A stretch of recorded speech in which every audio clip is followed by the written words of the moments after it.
Bismillahirrahmanirrahim. Honorable Foreign Ministers of the Member States of the Gulf Cooperation Council, distinguished Secretary General, dear brothers and sisters, I am delighted to come together with you in Doha on the occasion of the 6th Ministerial Meeting of Turkey-Gulf Cooperation Council High-Level Strategic Dialogue. I extend my sincere gratitude to my dear brother, Prime Minister and Minister of Foreign Affairs of the State of Qatar, Sheikh Mohammed, for his gracious hospitality. I also would like to express my thanks to the Secretary General of the Gulf Cooperation Council, Mr. Al-Budawi, and his team for their efforts in organizing this meeting, as well as to the Qatari authorities for their term presidency. I trust that this meeting will yield concrete results. Dear colleagues, as Turkey, we attach special importance to our relations with the Gulf countries. As a result of our joint efforts, the point we have reached in our relations today is most welcome. Our relations continue to strengthen in all areas. In 2023, the total trade volume between Turkey and the GCC countries increased by approximately 40% comparing to the previous year, reaching $30 billion. There has been a 16-fold increase in our trade volume in the past 20 years. Turkey is one of the top tourism destinations for the Gulf countries. Last year, more than 1.5 million Gulf citizens visited our country. Fruitful collaborations have been achieved in many fields, from finance to technology, defense industry to health, and education to culture. There is a greater potential for cooperation in all these areas. While strengthening our bilateral relations, we also place importance on enhancing our institutional cooperation with the Gulf Cooperation Council.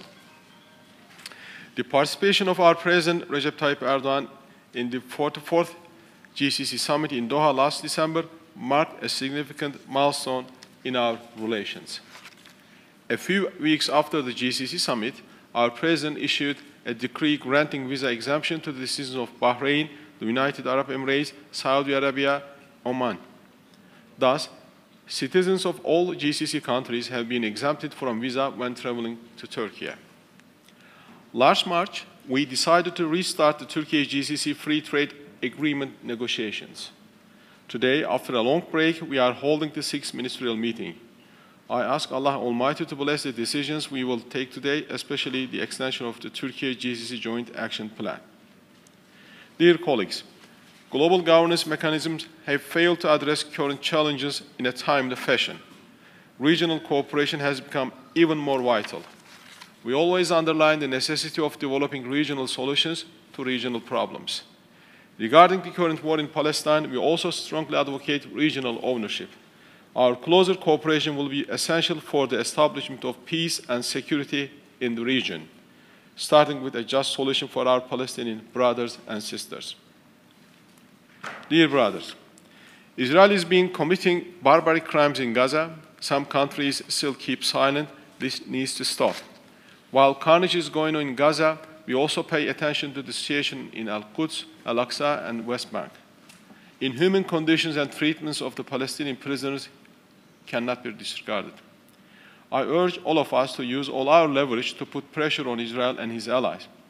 Let us close our ranks to defend international law, human rights, and universal values that some of our Western friends have forgotten. We appreciate the efforts of our Qatari brothers to achieve permanent ceasefire. We also welcome the crucial role of Egypt on the entry of humanitarian assistance. As OICAL contact group, we managed to increase the number of countries that recognize Palestine and support the two-state solution. We have to bolster our just cause for a ceasefire with strong concrete steps that will increase the pressure on Israel. As Turkey, we announced our decision to intervene in the case filed by South Africa against Israel at the International Court of Justice. We suspended all trade with Israel. We have diversified the international platforms that give support to Palestine and become the voice of countries from different regions. We are ready to contribute to reconstruction of Gaza. However, the one who destroyed Gaza and those who allowed to be destroyed should also compensate the damages. The resistance against the occupation in Palestine is no longer a conflict between Israel and Palestine, but has become a struggle between the oppressors and the oppressed all over the world. The recognition of the State of Palestine by more countries and its full membership in the United Nations is a requirement of international law, justice, and conscience. Dear colleagues, while we have all devoted our attention and energy to stop the bloodshed in Gaza, the conflicts in different areas such as Ukraine, Sudan, Somalia, and Yemen also continue unabated. The developments in the Red Sea unfortunately justify our warnings that the conflicts may spread if Israel's massacres in Gaza are not stopped. Syria is another risky theater prone to escalation.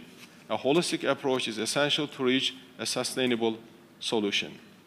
In Syria, the international community should be especially vigilant towards efforts aimed at advancing terrorist and separatist agendas under the different guises, such as fighting Daesh or staging fake elections.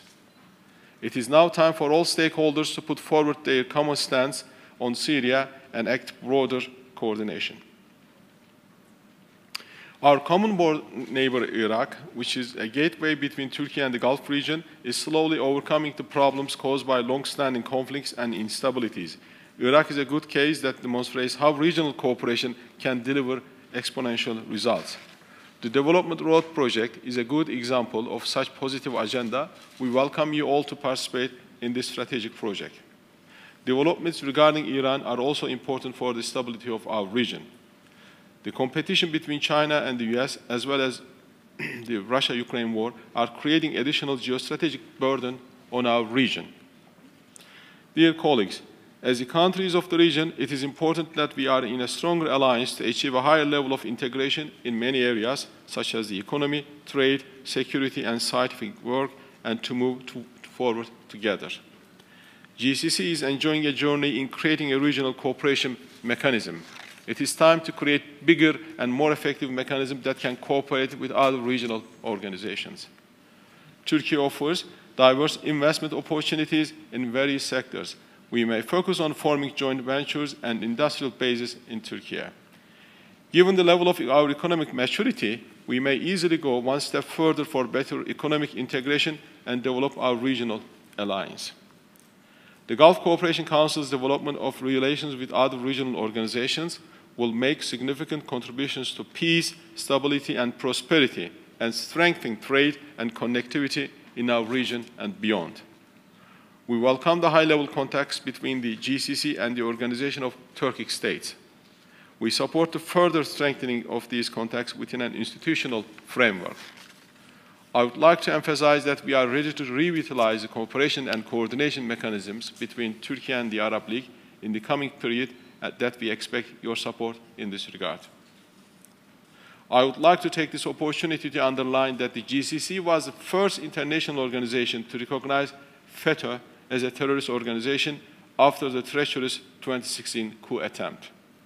Likewise, I would like to express my gratitude for your strong solidarity following the earthquake in our country last year. I am pleased to see that this meeting confirms the strong political will to further develop our relations. I believe that today's meeting will contribute to this common objective. Thank you.